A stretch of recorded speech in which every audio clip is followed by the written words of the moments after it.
Greetings, everyone, and welcome to Intuitive Art Mediums. Thank you so much for joining me for your Cancer New Moon Pick a Card Tarot reading. The Cancer New Moon occurs on Wednesday, June 25th at 6:32 a.m. Eastern Time, so be sure to adjust to your location on the planet.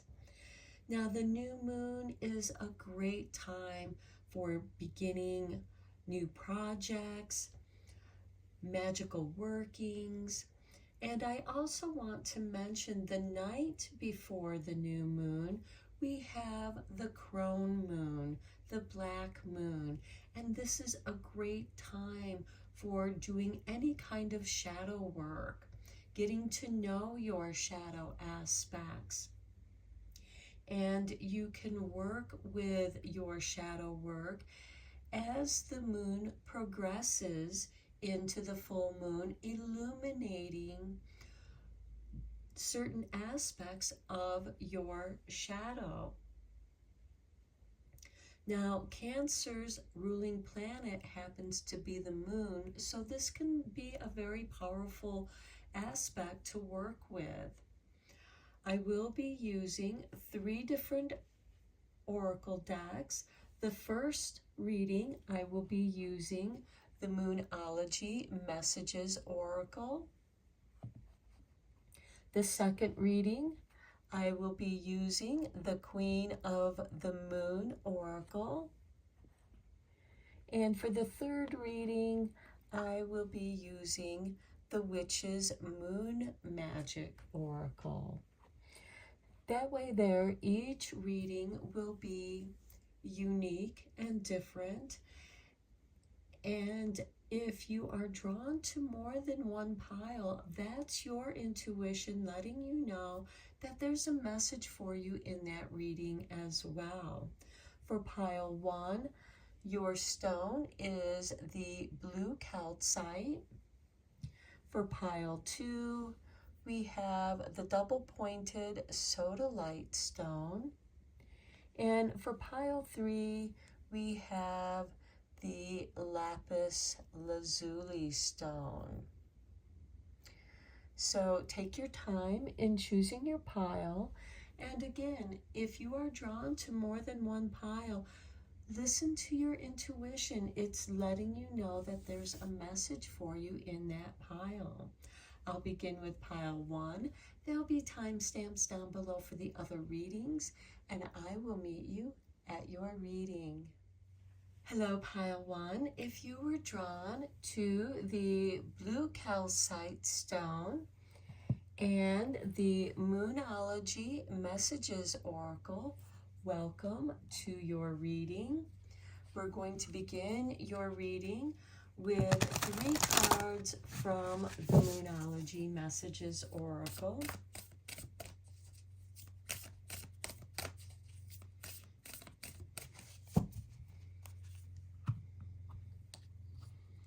And we have for you, with Moon in Detriment, cut your losses.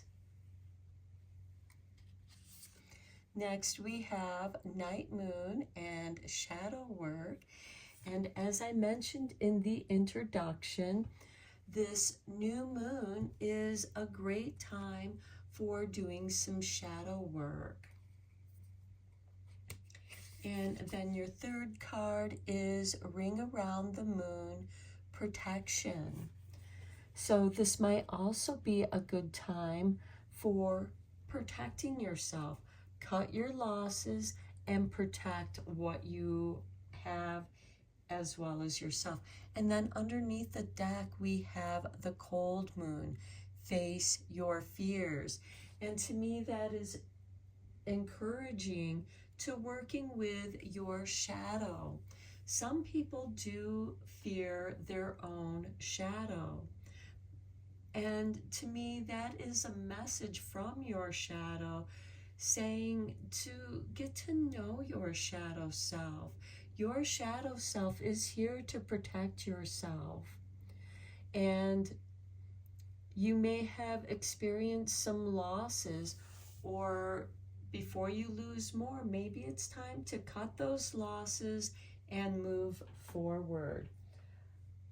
Let's get you a card from the Witch's Shadow Work Oracle. And this might give you some guidance on what aspects of your shadow is asking for your attention.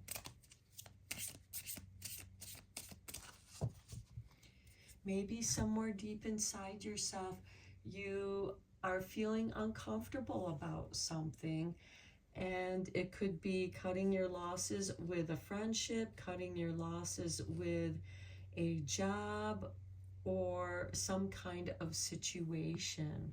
So let's take a look.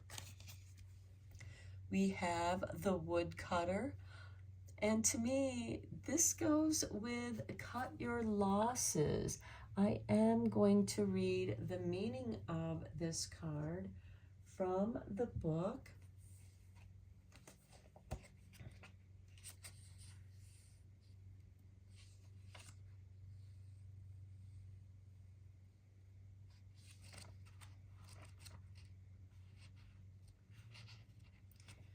Okay, so the woodcutter asks, what is the biggest lie you've told? How did it make you feel? What would you do if you were faced with the same dilemma as the woodcutter in one of Aesop's fables? This hard-working fellow dropped his axe into a lake by mistake. The tool was essential to his work and his livelihood, so he was understandably distressed. The god Mercury appeared and dived into the lake to retrieve it, emerging with a golden axe. The woodcutter refused it as if it was not his own wooden one. Mercury dived in again, this time bringing up a silver axe. No, said the woodcutter, that's not mine either. Mercury dived in once more, this time reappearing with the original wooden axe. The woodcutter accepted it gratefully. Mercury was so impressed with his honesty that he gave him all 3 axes as a reward. When a neighborhood heard of his good fortune, he deliberately dropped his own axe in the lake, hoping for a gold one in return. But Mercury, wise to this deception, hit him on the head with it instead and sent him home with no axe at all. So a positive affirmation for you is, I know what is right and what is wrong. Self-honesty and integrity are vital components of shadow work. Anything less won't do. You will only be lying to yourself. Although it can be uncomfortable to face the truth about your attitude, behavior, and dark thoughts, the rewards, as the honest woodcutter discovered, are worth it. So the work on integrating your shadow, this is an exercise that you can do for your shadow work. Shadow integration is the process of connecting with the dark parts of your psyche, and rather than disowning them, enveloping them, and accepting them. For example, you might get angry when someone is obviously lying. That could be where you want to cut your losses. This could be a friend, a famous person, or even a politician. You habitually take the moral high ground and think to yourself, I would never lie like that. However, if you confront that shadow part of yourself, you may find there are times when you do not tell the truth either. Sometimes you even lie to yourself. Once you have recognized this, the next time someone lies to you, you won't get angry, but merely notice the lie and comment on it, calling that person out. Similarly, in the future, when you lie to yourself, you realize you are doing so and are able to admonish yourself and correct it. So this is asking you to take the higher ground in doing that which is right, not only for yourself, but for those around you. Now, this is also when you are confronted with having to tell someone that you don't believe them, you might want to do so tactfully. And, just as Mercury, well, Mercury wasn't so tactful. He hit the other woodcutter on the head with the axe. Like, I'm going to knock some sense into you. Don't insult my intelligence. Now, Mercury is the god of messages. So you may want to see where your Mercury is aspected in your natal chart and maybe work with that mercurial energy with your shadow work. So this is asking you to cut your losses, work with your shadow, because in the long run, it's going to protect you. So let's go deeper into this reading with the tarot. I am using Tarot of the Moon Garden for this reading.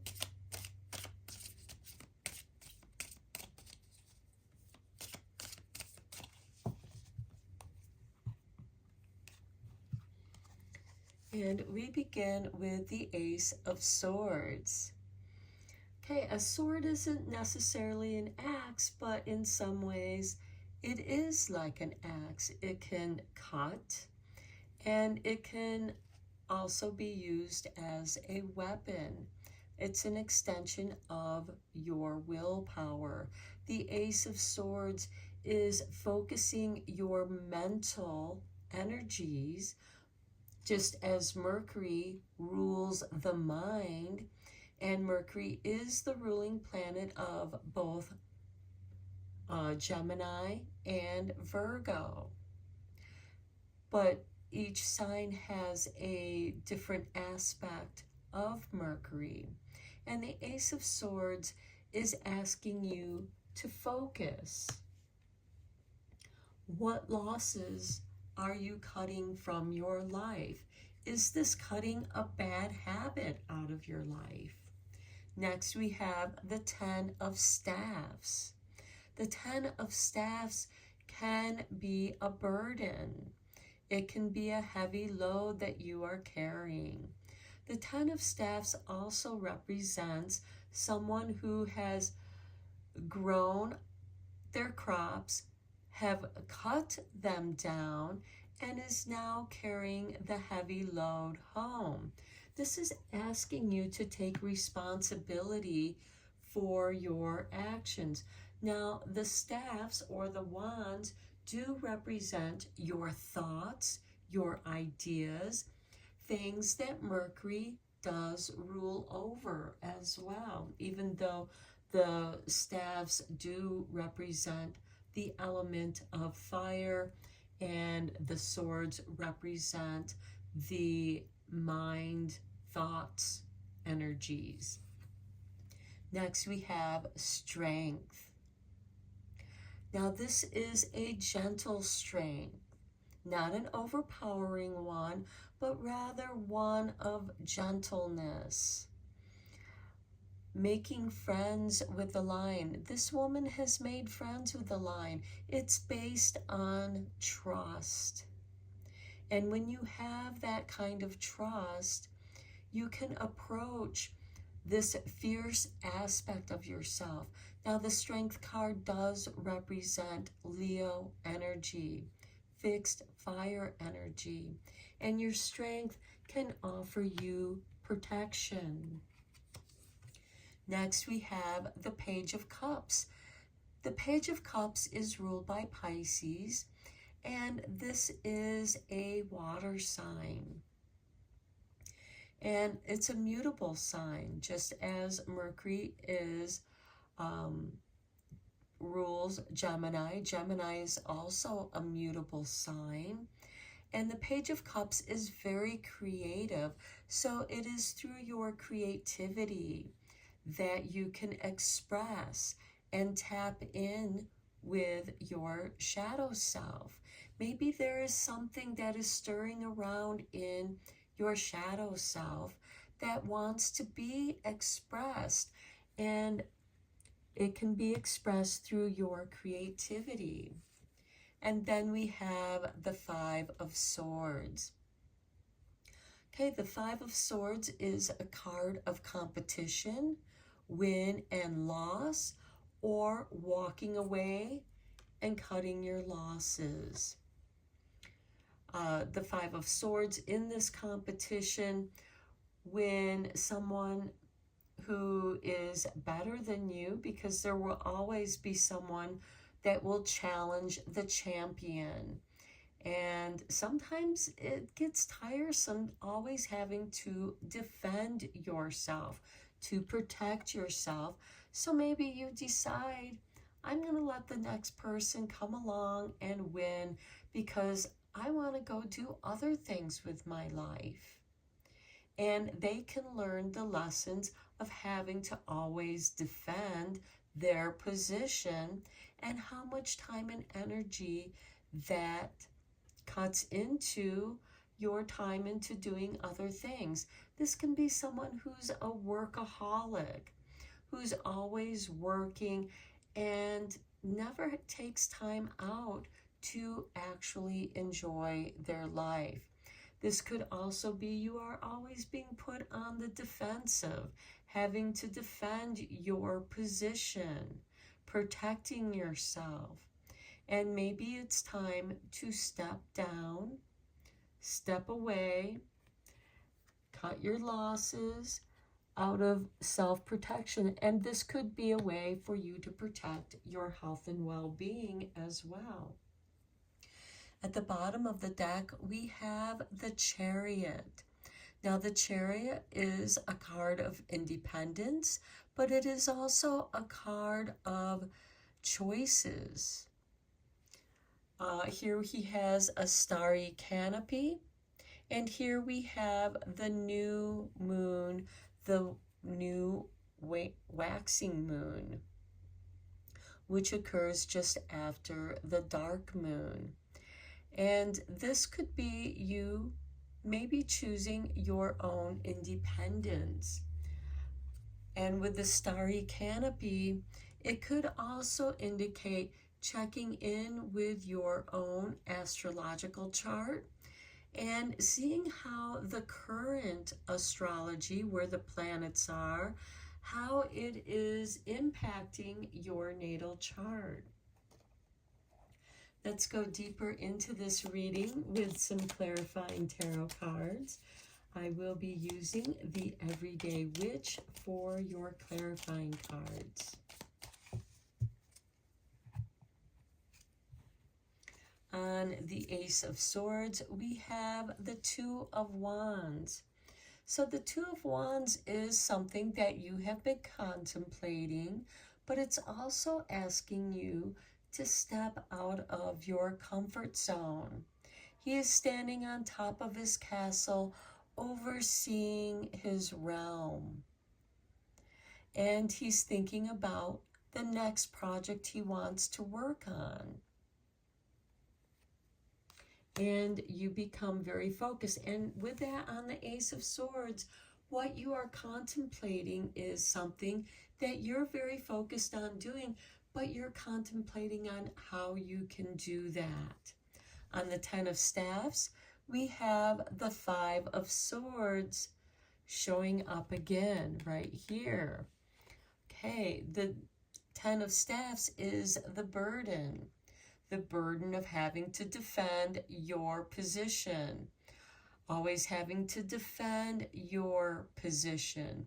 The Five of Swords can also be argumentative, always having to defend yourself against someone who constantly wants to take your energy on pointless arguments. And that could also be you cutting your losses. Or are you possibly that argumentative person who feels the need to prove their point because you want to be right instead of trying to find a compromise? On the Strength card, we have the Ace of Cups. This is the Holy Grail. This is the healing cup. This is your cup overflowing with joy, emotional healing, and that is your strength. Doing that which brings joy to your life, doing what you love to do. On the Page of Cups, we have the Four of Pentacles. Now, the Four of Pentacles can be a person who has their creature comforts. You have a strong foundation with the Four of Pentacles, but there's also an insecurity. There's a miserliness with this card, and it can also represent not wanting to take chances. With the Four of Pentacles, you have the resources available to pursue your creativity with the Page of Cups. This is asking you to work with the resources that you already have available. Maybe they're just sitting there on the shelf and you haven't had a chance to tap into your creativity, or maybe you have been working on a painting or a book, writing, and you haven't had a chance to get back to it because you're always having to defend a position here. And it's now become a bit of a burden, and it's actually taking away your energies that you could be using on your creative endeavors. Now, in the Five of Swords, we have the Hangman. The Hangman is asking you to get a new perspective, to do some shadow work, dive deeper into your subconscious mind, your unconscious mind, to get a different perspective. Maybe listen to what your shadow self has to say. Are you arguing with yourself about a choice that you want to make with this Two of Pentacles, or this Two of Wands on the Ace of Swords? This is asking you to maybe create a plan, an outline. Keep it flexible, because as you know, plans never go according to the plans. You need to keep that flexible, have a backup plan, and that could be where this argument with yourself, it's like, I have to pay the bills, I have rent to pay, but you do have a little bit of security here. Maybe you don't have to leave that job, but maybe give yourself a break. Go on vacation where you can tap into those creative energies. This could also be you maybe not taking on so many responsibilities. Maybe you've been taking on the responsibilities of other people, and now is the time to say no to them. Let them be responsible for their own tasks. Now, certainly if somebody needs a little bit of help to complete their tasks, some advice perhaps, that's okay, but you can't do it for them. You can guide them just with this Gentle Strength card and be a teacher and heal the situation. Teach them how to do it for themselves. Now, that is Mercury ruling Virgo. Virgo is very analytical. It would rather teach you how to do something so that you can do it for yourself in the future. And then you have time to do what you want to do. it's the summertime. It's time for vacations. And you need to give yourself a break so you can do some shadow work. Cut those losses. Give other people the opportunity to prove themselves, which is also another aspect of the Five of Swords. You've shown them what they need to do. You've shown them how to do it. Now is the time to make yourself unavailable to them to see if they can do it, and let them prove to themselves that they can do it, and let them prove to you that they're responsible enough to do the tasks that are assigned to them. Okay, I do want to give a divine tea card for you, because teas can be very healing, they can be refreshing, and they can help us relax, detox, support us. So here is your artwork, and we have a fruit tea with number 23, lemon, lime, mint, and cucumber tea. This is refreshing. So to me, this is saying it's time to refresh your energies. And mint can be very refreshing to the mind and body. So pour boiling water over a bunch of mint in a jug and cool slightly. Grate lemon rind and squeeze with 2 limes. Stir through the mint tea. Add some cucumber slices and honey to taste.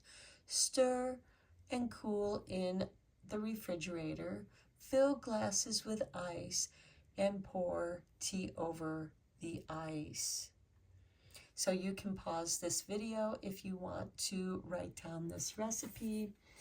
And that, I feel like, is what you need to put in your Ace of Cups to refresh your inner strength. Okay, now let's get you a few cards from Secrets of the Witch, because moon time is always great to do some magic. Spirit has dropped out this card, and look at that. We have the black candle.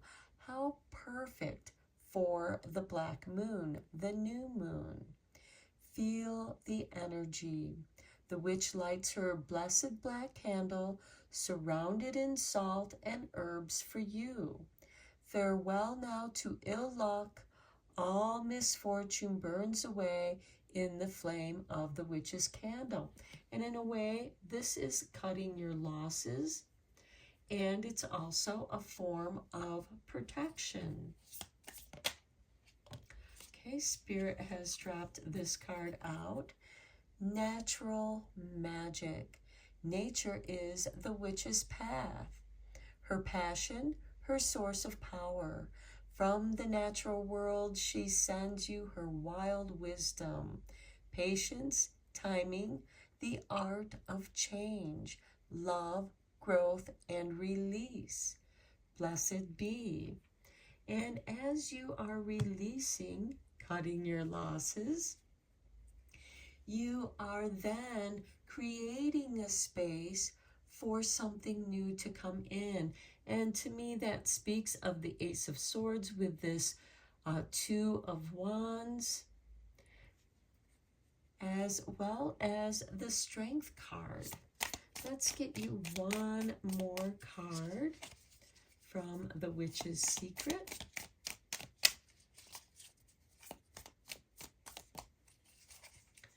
See if Spirit, there it is, it just flipped over. And we have Sigil Sorcery. Okay, the witch has created a sigil, a personal magical symbol just for you. Close your eyes, tune in, and feel her drawing it into your energy field.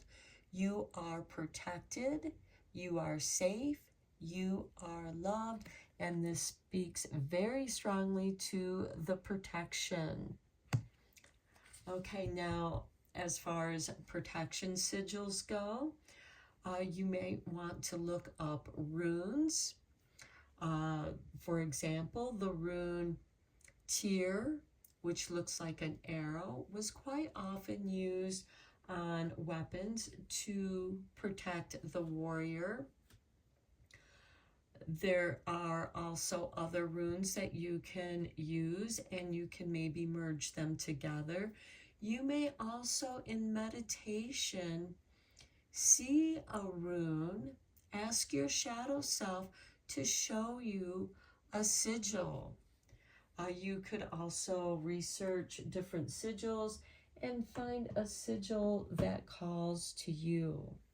Let's get you one last card from the magical spell cards to conclude your reading for this Cancer new moon.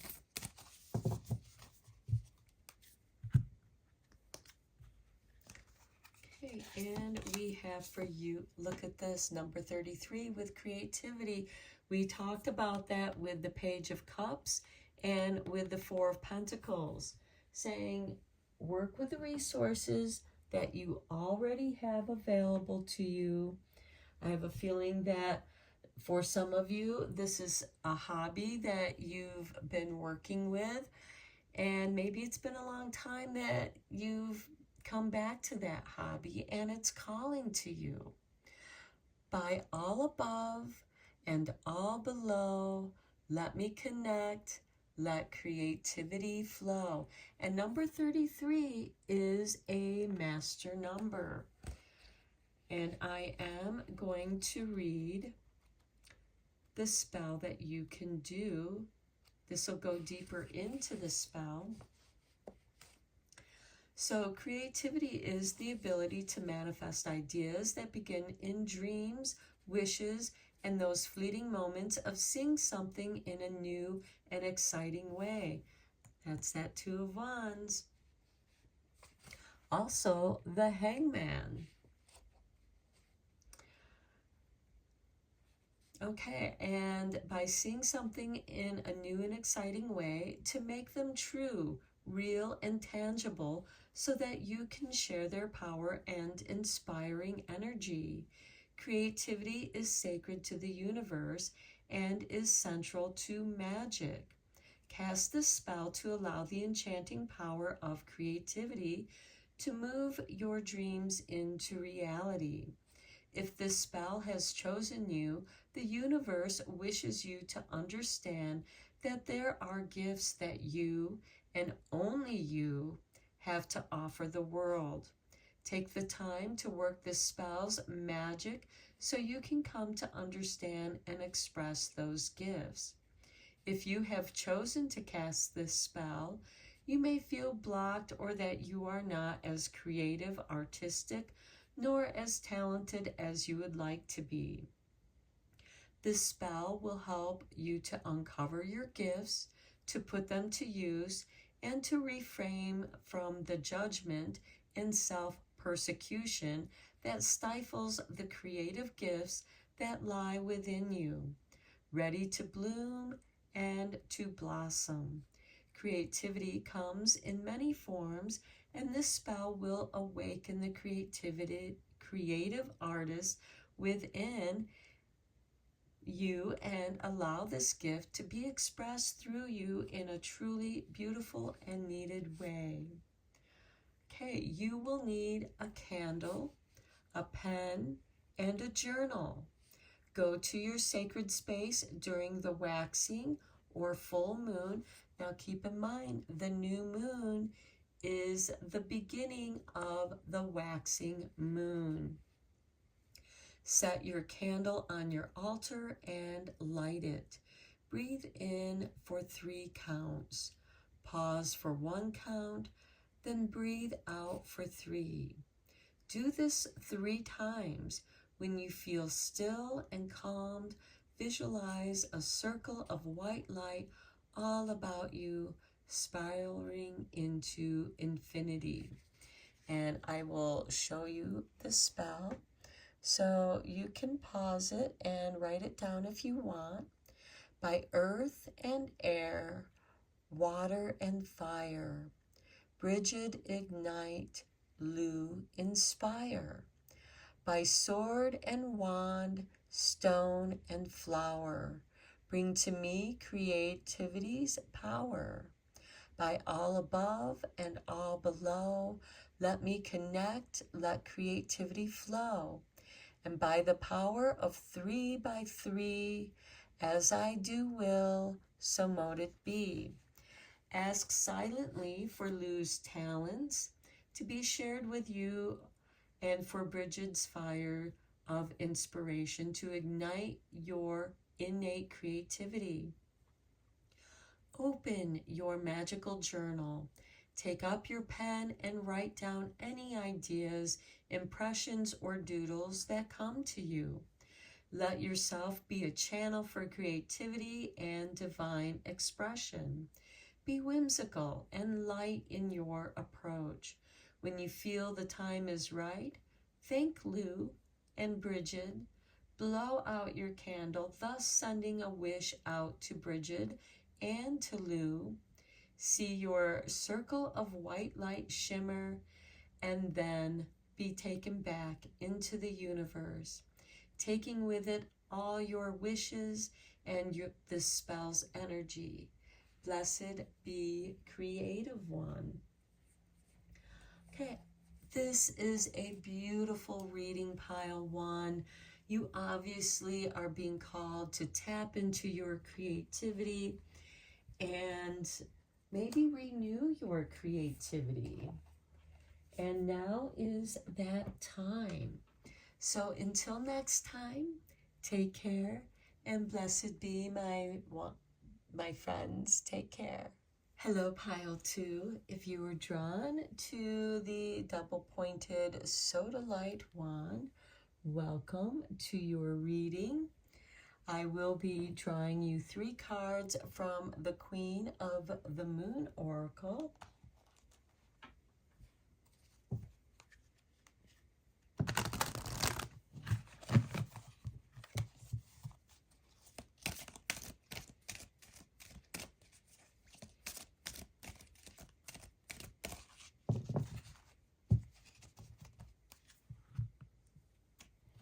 And we have for you the Waning Crescent 2 with number 25 and Resistance. Next we have number 28 with Waning Crescent Moon number 5 and Peace. And then we have number 38 with the Hunter Moon and Abundance. Okay, Resistance, Peace, and Abundance.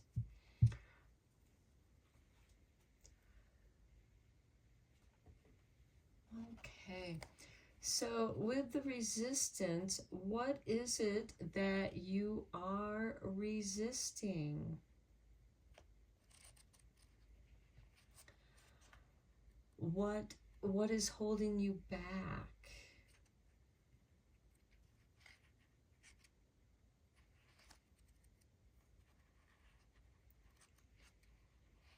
And let's see here.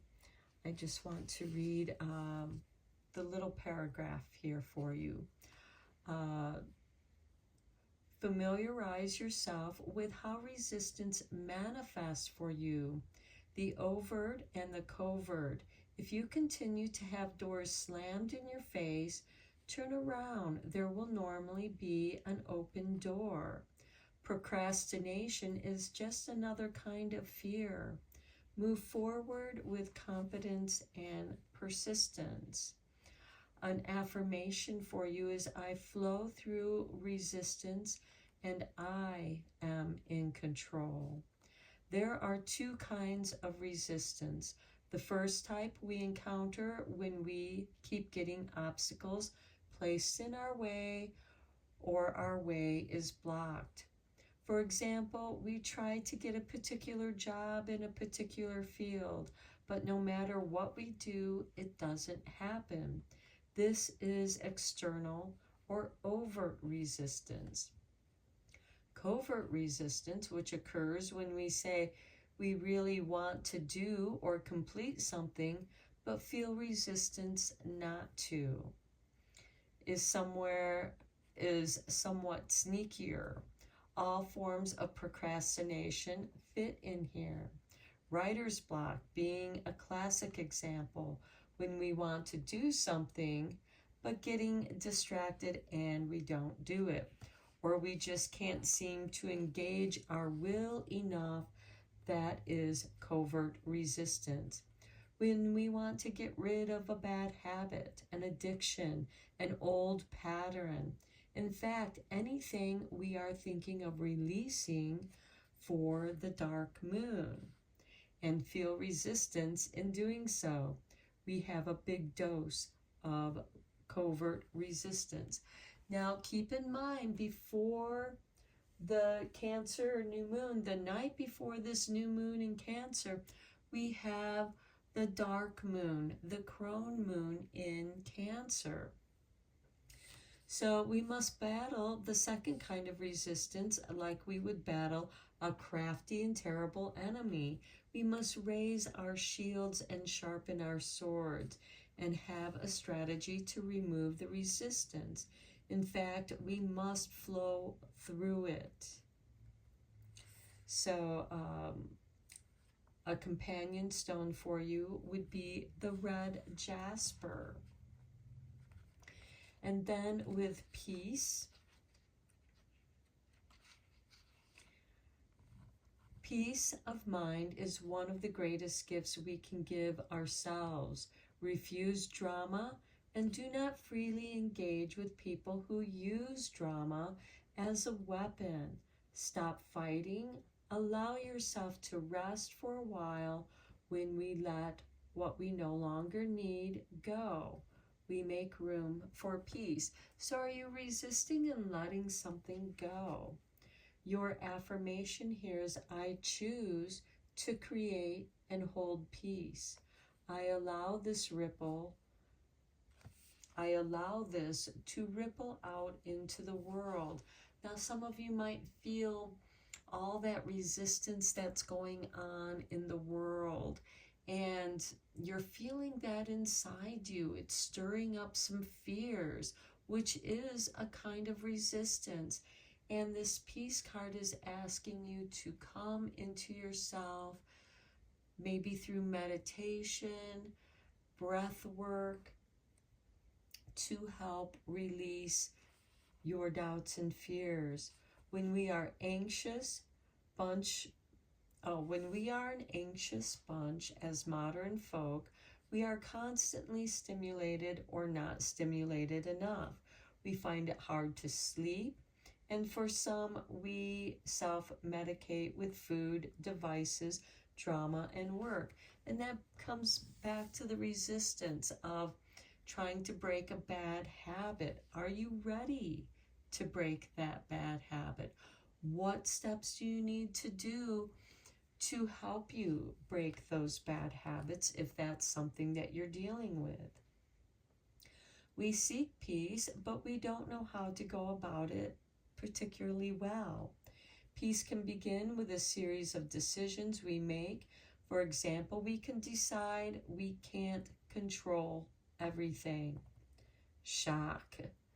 The ancient Greek Stoics had a great strategy here, advising a split of your issues into, I can control this, and I have no control over that. Think about the moment, the most pressing and worrying issues you have right now, or the situations that are giving you the most sleepless night. Then break them down into pieces and place them under the correct heading. Be honest and discerning. So this might be a pros and cons, or I can control this and I can't control that. And this will help you to discern between what you can do and what you can't do. And your companion stone here is amethyst. So red jasper and amethyst might be helpful. And then with abundance, maybe you're struggling with finding a way to create abundance. So here we have, take advantage of this time of abundance. It is all around you. Possibility and opportunity are everywhere. You are open and responsive to the abundance around you. There is enough for everyone. And quite often, feeling like that there's not enough or that you don't have enough can create that resistance based in fear. Peace can help you practice gratitude for what you do have. So your affirmation here is, I am abundant and I am surrounded by opportunity. The hunter moon is the traditional moon of plenty. It was when game was at its most plentiful. And as you can see, it's in the autumn time. It's during the harvest time. So the people would not go hungry. The moon was large and bright in the sky, and in some cases deep orange, and there was a great deal of light to go hunting well into the evening. This can also be the harvest moon. Our ancient ancestors couldn't just go off to the supermarket to buy what they needed to eat. Meat didn't come on trays wrapped in plastic. Eggs were gathered. Warm clothing was made from skins of the same animals that were hunted for meat. Nothing was wasted. This abundance was part of the cycle just like any other. It wasn't present all the time, so this time of year was to be taken advantage of while the going was good. As modern people, we are less used to these natural cycles of plenty and barrenness because most of us have stepped away from growing food and the natural environment. However, these cycles are still there, even if we're not part of them consciously. The moon normally rises in October in the northern hemisphere, and so was before the winter snows. Your companion stone here is citrine, the merchant stone. So this could be encouraging you to do some gardening, to grow some of your own vegetables, maybe growing your own herbs, having an abundance. Look at all the greenery she has in her hands, and maybe doing some wild crafting out into the forest. This is a time when you can gather herbs. This is a great time when you can plant herbs. It's not too late to plant things, and you can most certainly buy starter plants at the farmer's market or the grocery store, and you'll have an abundance by the harvest. You still have the ability to create your own abundance. Okay, let's get you a shadow work card, the Witch's Shadow Work.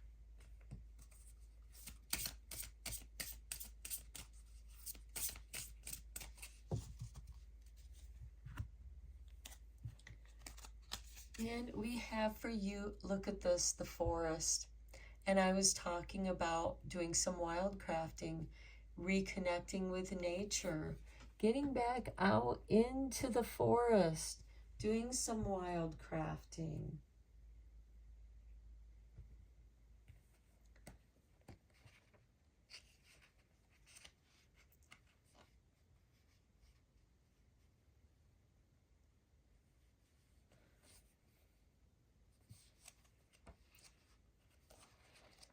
And let me read to you the message for the forest. The forest asks, when have you felt most lost? Venture deep into the forest and you enter a place of enchantment, where trees whisper over herd animal movements, rustle in the undergrowth. The air is filled with the scent of moss and fungi, and the trees, especially the pine trees this time of year. And an owl hoots as it flies past in search of prey. Such a place can feel perilous, especially at night when unfamiliar creatures peer from the dark with glittering eyes. It is a realm far from the civilized world, especially if, like Red Riding Hood or Hansel and Gretel, you wander from the path and get lost. Okay, this could be part of your shadow work, part of the resistance. Do you feel lost in your own life? And are you resisting?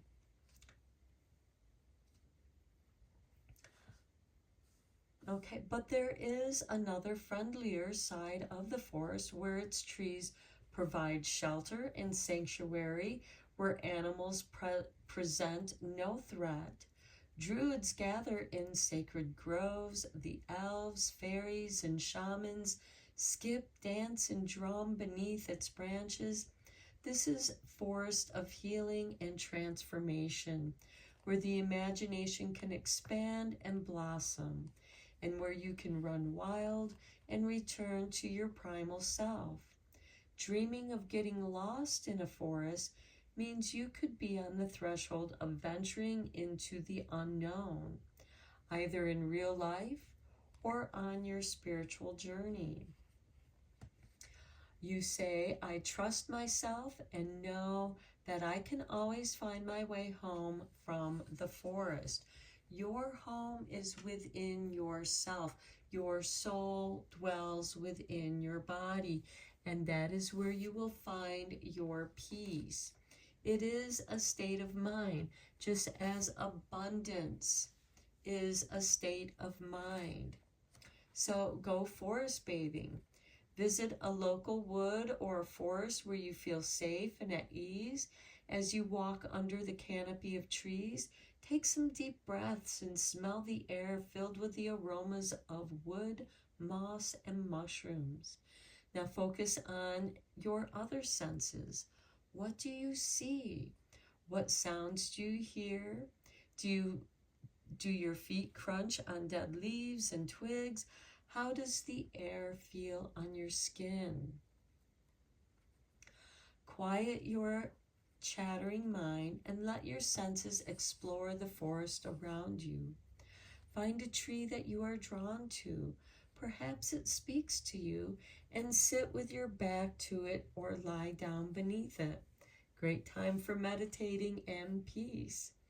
Release any worries that you carry and allow them to sink into the soft earth beneath you, and then be carried away by the tree's roots and the hidden network of mycelia.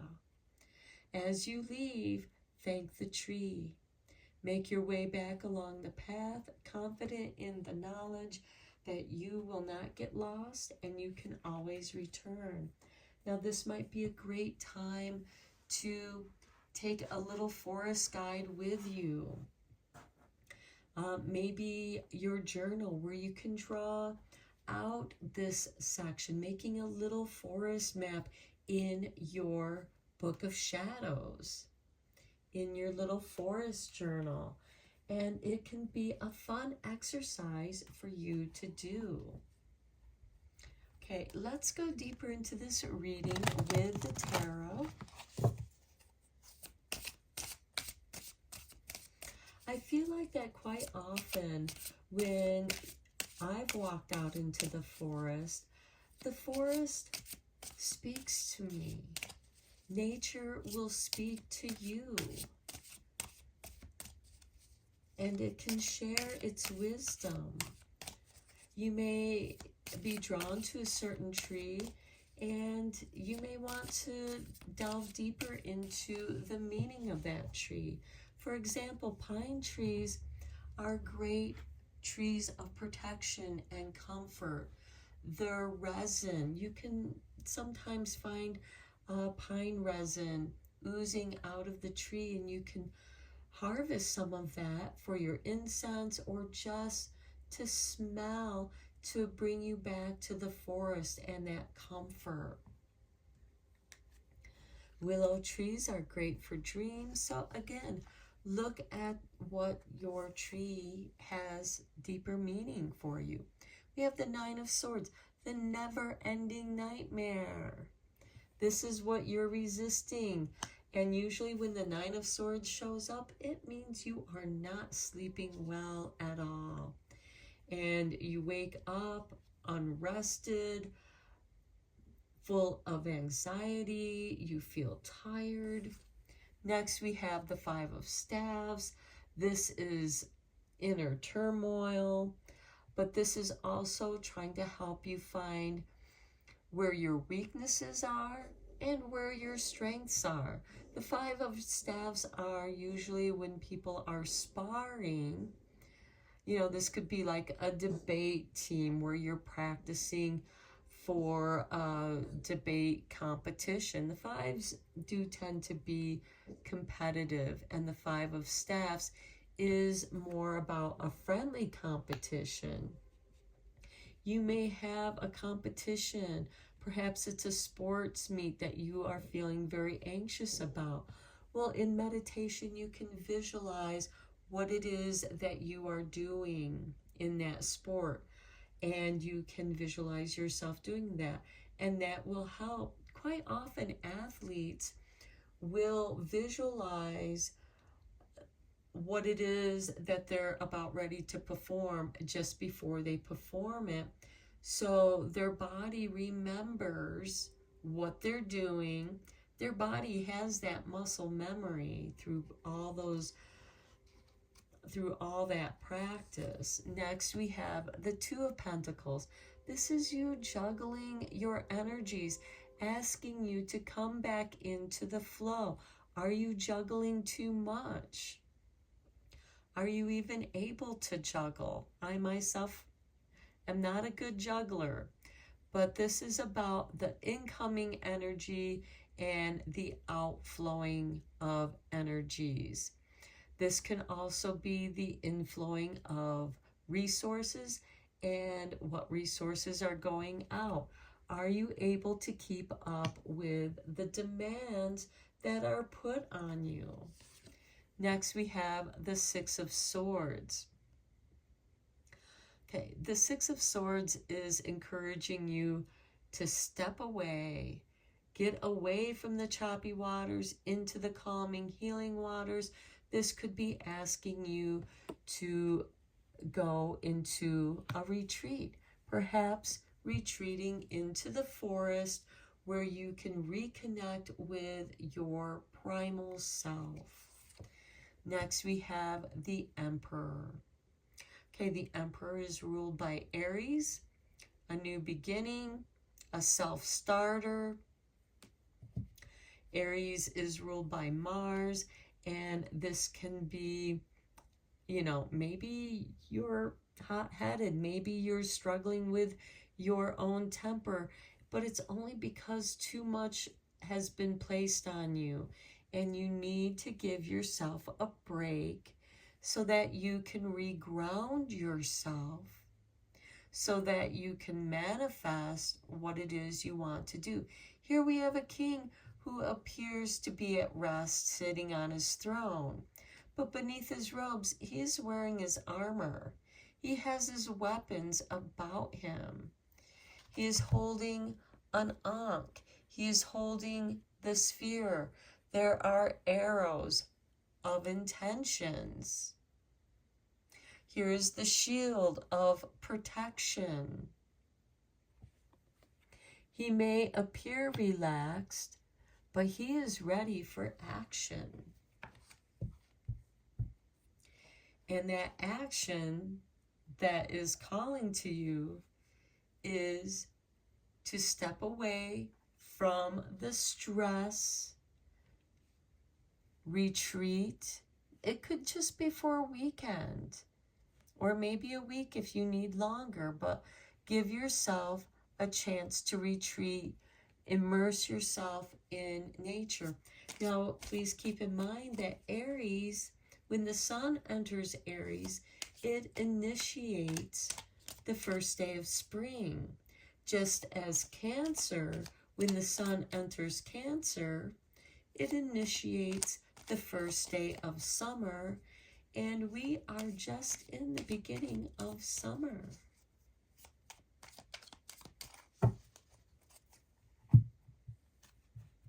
Okay, and the Nine of Swords, we have the Chariot. Okay, this way or that way? Which way do you want to go? The Chariot is a card of independence. You can choose to continue living in your nightmare, or you can get away for a little while, go on a day trip, go out into nature, and relax. On the Five of Staffs, we have the Two of Swords. Okay, you kind of feel like you're stuck at the crossroads.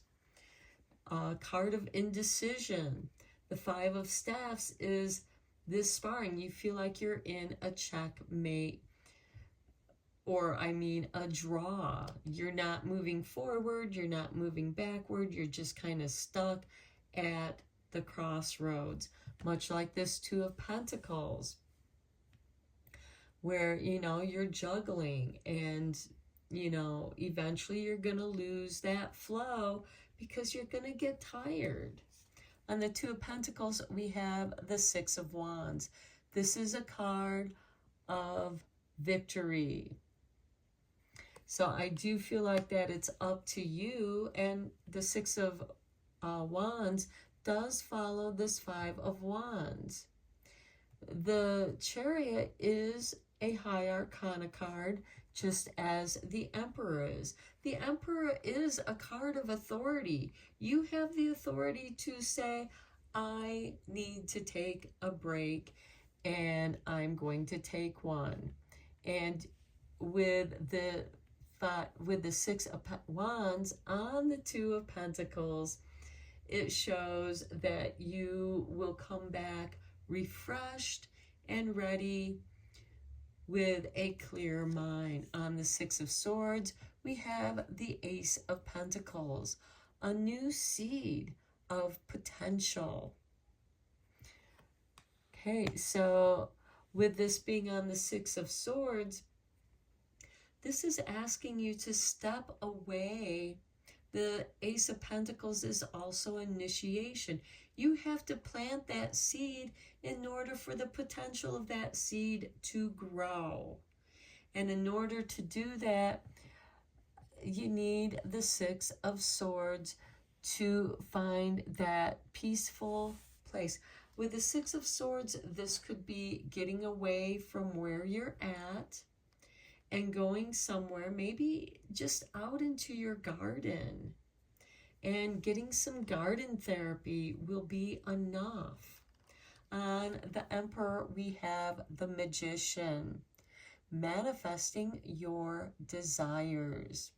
Here we have the four elements, but in order to bring the four elements together, the Magician knows it takes the energy of spirit and desire. Magic is manifesting your desire. Desire is manifested. That is your magic. And the Emperor, just as King Arthur had his wizard Merlin, you too may need some magical time away. Maybe your time away will renew your magic. Getting out into the forest will reconnect you with your magic. Now let's get you a divine tea card. This can be a very helpful tea potion for you.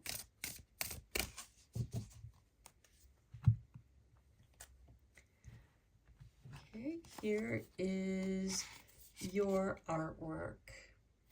And we have number 7, oregano tea. Okay, I'll try and get this in focus. This is cleansing. Boil 2 cups of water and add a few sprigs of oregano. Take off heat, cover with a lid, and steep for 5 minutes. Add honey if you like it sweet. So oregano will help cleanse you. And I feel like that will help cleanse this resistance, help to bring you into a state of peace. Let's get you a few cards from Secrets of the Witch, because it's always fun to do magic with the moons, and new moons are great for beginning new spells, new projects. And we have for you love and light. Honor the old ones in deed and name. Let love and light be guides again. The witch knows you honor the past and walk your path with love and light, leading the way. Well done, magical child. I feel like that belongs over here by the magician, to remind you that you are a magical child. Next we have the witch's wand. The witch is waving her magical willow wand over you this day. Use its power to soothe your mind, focus your will, and mend your heartache. Feel the change within you this day. And remember, I had mentioned not only the pine tree, but the willow tree to help bring you soothing energy. Your final witch card is We Come and Go in Love. Merry meet and merry part, bright the cheeks and warm the heart. Gatherings bring joy, but the witch reminds you to honor the farewell. Know you will meet your soul friends again when the circle has turned. And I feel that goes very nicely with this Chariot card, as well as that Chariot card being on the 9 of Swords. Say farewell to your nightmares and welcome back your friends. Okay, let's get you one more magical card to conclude your reading.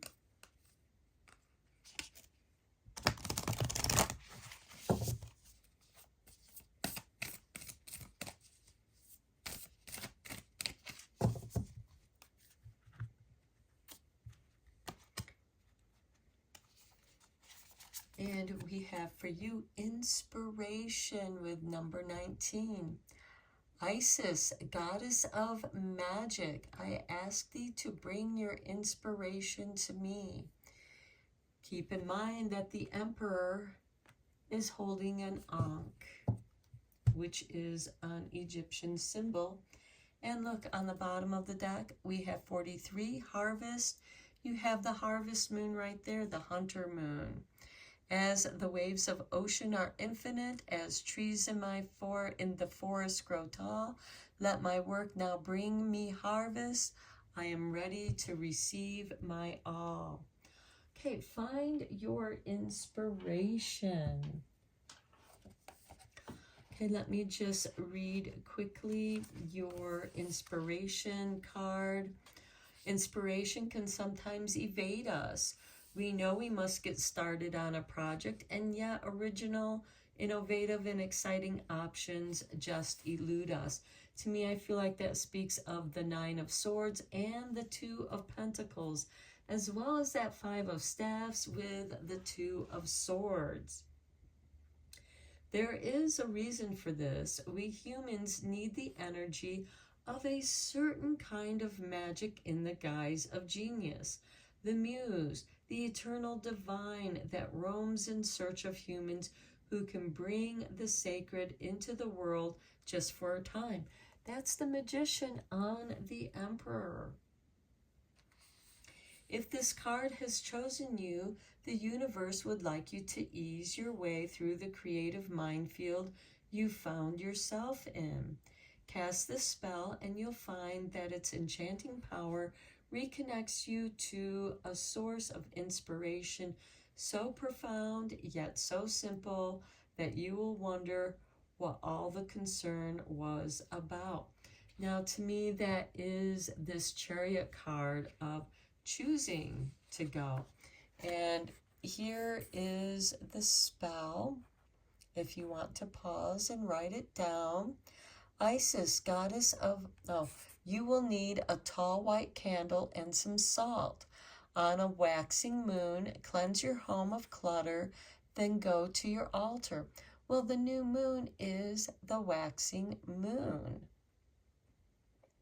Visualize a circle of pale blue fire all about you, and within that circle, begin to feel wings light, strong, and huge, stretching out from between your shoulder blades. Light the candle on your altar and sprinkle salt about it in the shape of 2 wings. Chant 3 times. Isis, goddess of magic, I ask thee to bring your inspiration to me. Help me find the clever way. Guide me at work and play. To have that moment where inspiration sings, bring it to me on your sacred wings. Isis, now I thank thee, and by the power of 3 by 3, do as I will, so mote it be. Feel the presence of the goddess Isis with you, and let her inspiration flow into you. If you have any thoughts or moments of insight or messages from Isis, write them down now in your book of shadows and light. When you have done this, thank her for her messages and blow out your candle. Finally, feel the circle of pale blue fire all about you shimmer, then dissolve, transmuting and being reabsorbed back into the energy of the universe. Cleanse your space, scatter the salt near your front and back doors, and be ready to welcome the divine inspiration of Isis into your life. And as I was reading that, it made me think of the caduceus, the wand of Mercury, or eclipsy. I'm not saying that right, I'm sorry. Eclipsis. The caduceus is the symbol of, you'll see it on medical hospitals and clinics. It is the staff of healing. Above it is the pine cone, which represents the pituitary gland. There are 2 snakes that intertwine, bringing the DNA. It can represent your DNA. And above that pine cone, which also represents initiation, you have the crown. Here we have the emperor holding the crown, holding the ankh. And you might want to look into a little bit of alchemy, because Mercury, eclipsis, Trismegistus, I'm sorry, I'm not saying that right either, is the teacher. Mercury is the ruling planet of Thoth, of alchemy, as well as water and fire, Mercury, and earth. You have your elements to create your alchemy, to manifest your desires. The magician is your teacher here. So I'm going to end your reading here, pile 2. I hope that you found it helpful. So maybe just before the new moon, the day before the new moon, do this oregano tea. Do a cleansing, declutter your space to prepare your altar for this inspirational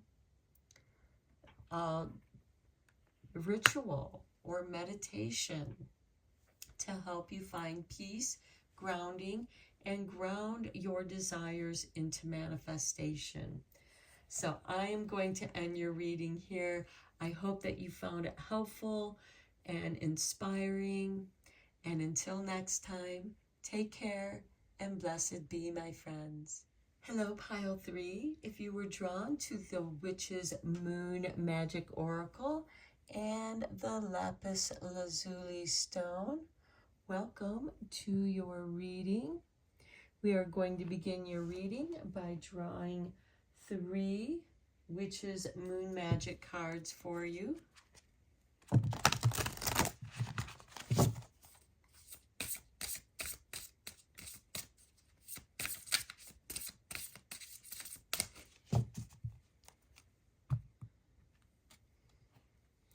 And we have for you the 3rd quarter moon, transition magic. Next, we have the 1st quarter moon, attraction magic. So it seems like that you are attracting some transition in your life. And then we have the goddess of the moon, triplicity. We have the maiden, mother, and crone.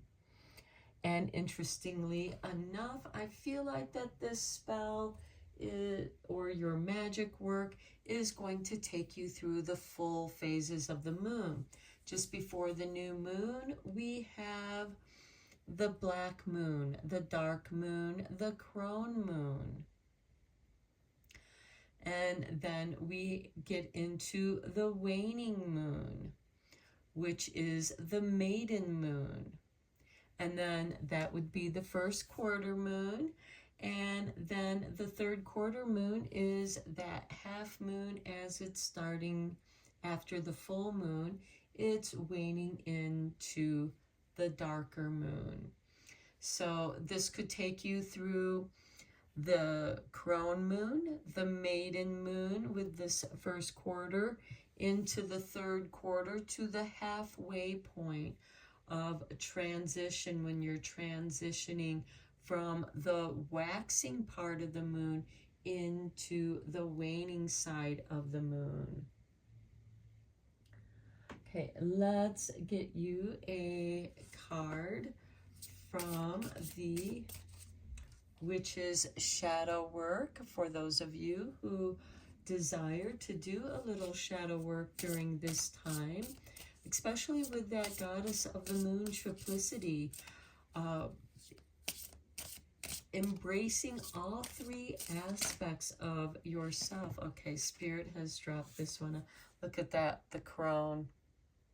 She's speaking to you here with this reading.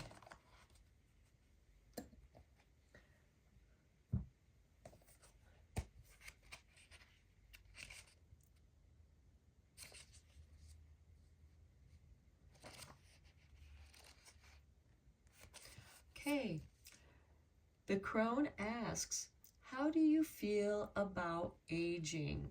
And that's interesting because I was going to say something about maybe some of you are coming into your crone phase. So the crone is often portrayed as a bad-tempered, unkempt old woman, the stereotypical image of a witch or a hag. However, it is kinder and more accurate to think of the crone as the wise woman archetype, and the 3rd aspect of the triple goddess with the maiden and the mother Artemis embodies the maiden Selene, the mother, and Hecate. So with the maiden and the mother Artemis, who embodies the maiden, Selene, and Hecate. So you might be working with the Artemis, Selene, and Hecate energies here. Hecate being the crone. Hecate is the ruler of dark phases of the moon, the queen of the night and shadows. She has not lost her power or her strength. Just as powerful, but unpleasantly so, some hags in fairy tales and myths sit on the chest of sleepers to invoke nightmares and render them unable to move or breathe. However, in Irish folklore, hags known as Cailleach are wise and supernaturally empowered old women. Dealing with aging is something we prefer not to consider until it happens, but it can be a time of wisdom, freedom, and personal strength. The latter stages of life, as represented by the crone or the hag, are not necessarily a period of loss or bitterness. This is the time to impart gathered wisdom, experience, and knowledge to the next generation, to enjoy the rewards of a life well spent, and to revel in freedom from responsibilities. So your affirmation is, the future is what I make it. Dreaming of an old woman may indicate that you are seeking wisdom and experience from another, more mature woman. Write your own eulogy. Imagine that you have died and you are witnessing your own funeral. Visualize a family member or close friend speaking the eulogy about your life. In your shadow journal, write what you envision it to be. Include all the things you are proud of having accomplished, the relationships you have made, and the kind acts you have done. Then ask yourself, is there anything missing? If so, add it in. Next, imagine the family member or friend reading it aloud. How would that make you feel? Is it how you want to be remembered? If it isn't, what is missing? And what can you do now to change the eulogy? Write another eulogy with this in mind. Add in the things you would like to hear about yourself and think about how you can accomplish them. Compare your feelings about the revised eulogy and how you felt about the earlier version. This makes me think of someone writing their resignation to the job that they are at every week. How do you feel about your job? It doesn't mean that you turn in that resignation. It doesn't even mean that you want to quit that job. But writing that resignation letter can help you appreciate the job that you have, the people that you work with. It gives you an opportunity to reflect on your current situation and reflect on what kind of changes do you want to make. Are you happy where you're at? And what can you do to make improvements or those changes? So let's dive deeper into your reading with the tarot. I am using Tarot of the Moon Garden because we do have transition magic, attraction magic. Just because you're getting older or going through transitions doesn't make you less attractive. You're just going through changes. How do you adapt to those changes? How are you transitioning? Are you becoming more refined with age, like a fine wine? We begin with the Five of Pentacles. The Five of Pentacles is asking you not to reflect on your weaknesses. We all have weaknesses. This is asking you to rather reflect on your strengths. These two people are not giving in to their weaknesses. They are seeking sanctuary, comfort, shelter from the cold. You may feel like you're an outsider. I know there have been times in my own life where I feel like I'm the outsider because I'm different. My beliefs are different. I don't have to share my beliefs with other people. I can keep them to myself. People don't have to believe in the same thing that I believe in, and that's okay.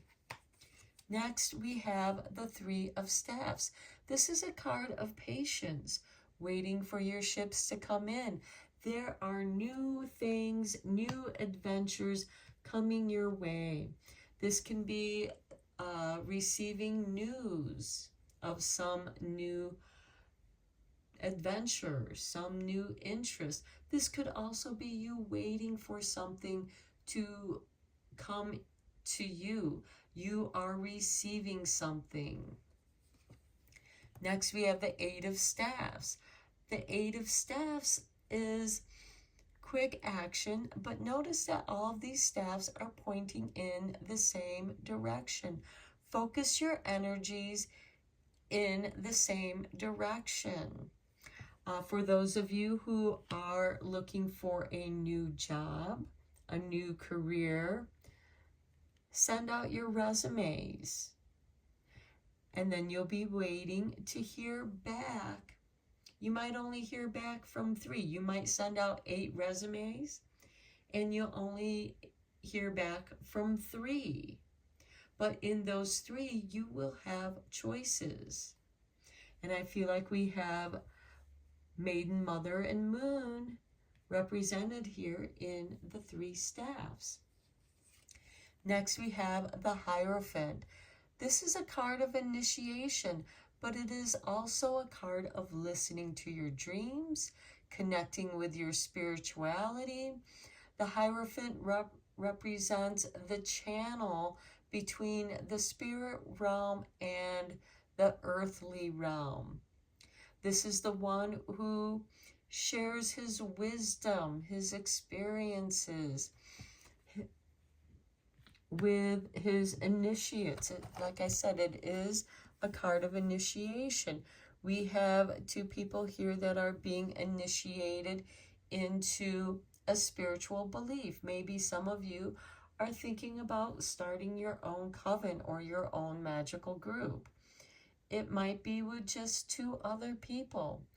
And another thing about these 2 is it's asking you to pay attention to your dreams, because something from your subconscious mind is trying to rise up into the conscious with a message that you've been waiting for, that guidance. Next, we have the Ace of Staffs. A new beginning. This is a card of inspiration and creativity. And here you are well on your way to this new castle. To me, I feel what comes to mind is Cinderella. That rags to riches story. Here we have people dressed in rags, waiting for news to come to them. They have taken action. When you receive those news, you still have to act on it. And yes, there is a spiritual component here. Some of you might be working for a charity or be involved with charity, and that hooks you up with right people doing what it is that you want to do. And it changes your whole life. Because look at this, at the bottom of the deck, we have the Ace of Pentacles, the seed of potential. And I think that we need to take that card. So let's clarify these tarot cards with the Everyday Witch. Okay, Spirit has dropped out the 3 of Wands on the 5 of Pentacles. And to me, that's just clarifying what I had said about the 3 of Wands with the 5 of Pentacles. Waiting to hear, you're waiting for something to come back to you, waiting for news. This could also be waiting for a package, the opportunity of a new business. And that new business could be a spiritual-based business. Maybe you're making magical candles or making spell kits. Maybe you're working on your own book of spells to publish. With the Three of Staffs, we have the Ten of Cups.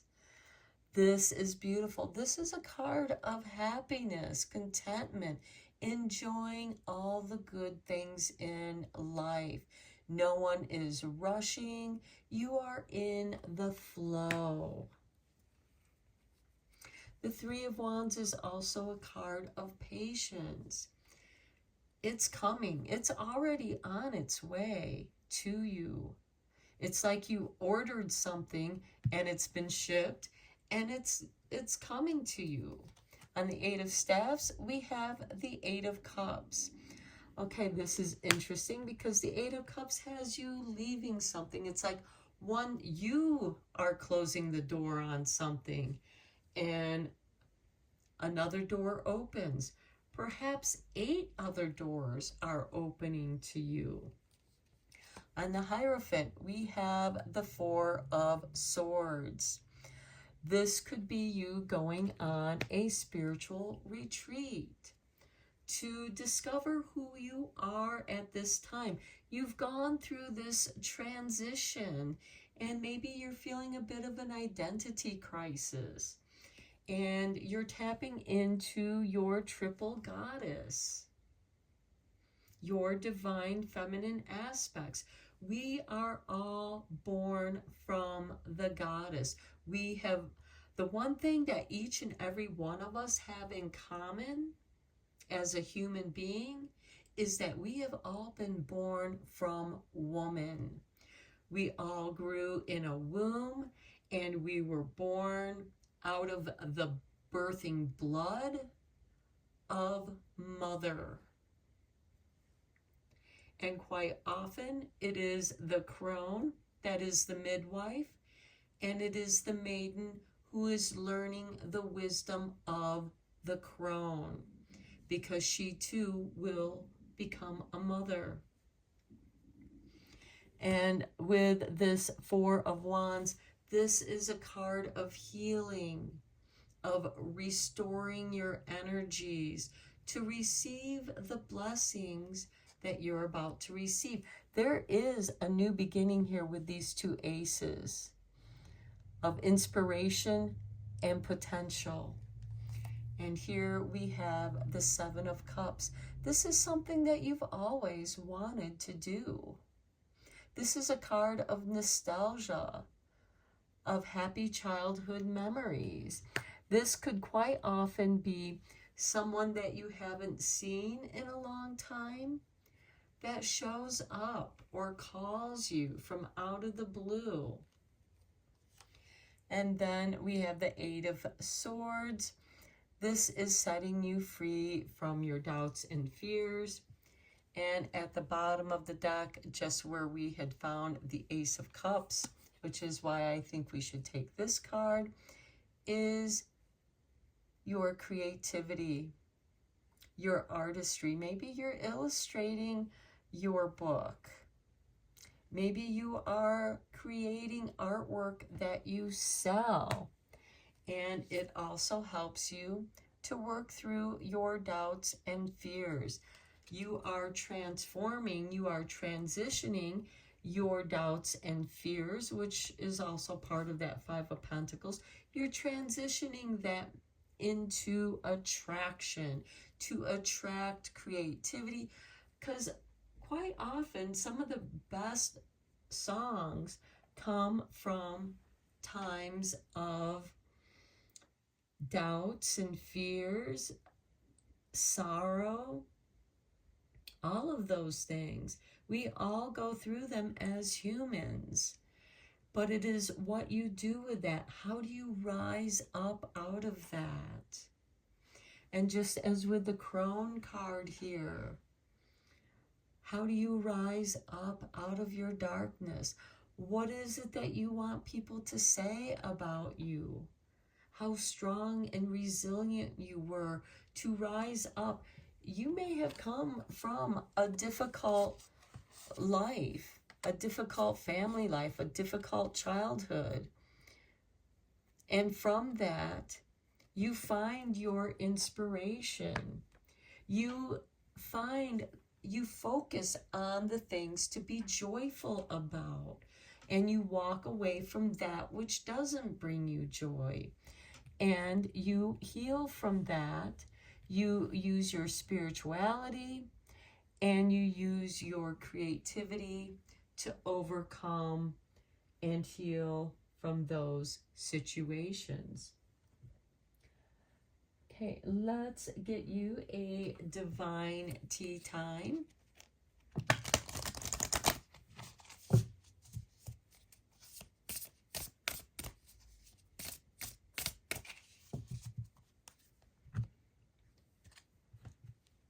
Okay, here is your artwork. And we have a fruit tea of lychee and mint tea that is meant to help you relax. So if you want to pause the video and write down the recipe, you can.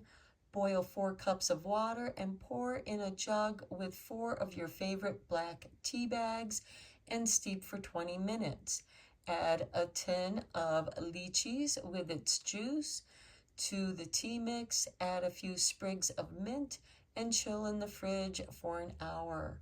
Pour over ice-filled glasses. And we have number 24. What a great tea to relax in the evening,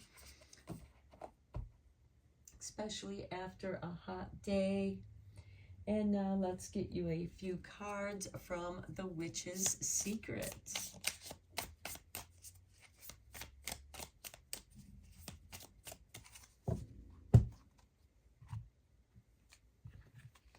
And we start with The Witch's Grimoire. Okay, maybe some of you are working on your witchy book. If I can get it into focus. The witch advises you to keep a book of shadows and light. Open the pages and share your dreams, your magic, your spells. Write in your own magical book today. And the crone spoke about that as well. Next, we have the 4 secrets: to know, to dare, to will, to keep silent. 4 paths to magic. The witch sends you wisdom, the courage to seek, commitment, and freedom from the need for praise. And I do feel like that is this 4 of Swords on the Hierophant. The Hierophant is the keeper of people's secrets. You make your confessions. He keeps your secrets. He shares wisdom. Perhaps you are the keeper of other people's secrets. And then we have Hail the Traveler. The witch shares this message from the Summerlands. Know that your ancestors support and love you. They are honored to see you continuing the story of their blood. You are doing very, very well, traveler. Okay, I do feel like that your ancestors are speaking to you through the crone. Live your life well. Have no regrets. And let's get you one last card from the magical spell cards to conclude your reading.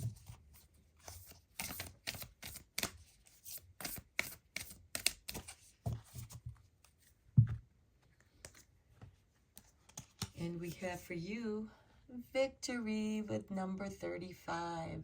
I shall celebrate and I shall rise. I will let victory make me wise. Wise is the crone. Wisdom, and look at this at the bottom of the deck, we have joy with 16. As I do will, so mote it be. Let joy and light radiate from me.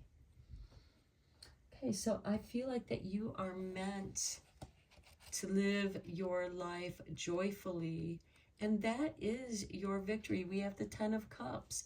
A life well lived is a life of victory. So let the bells chime out for you. Victory is in sight. You have suffered and labored. There's that 5 of Pentacles.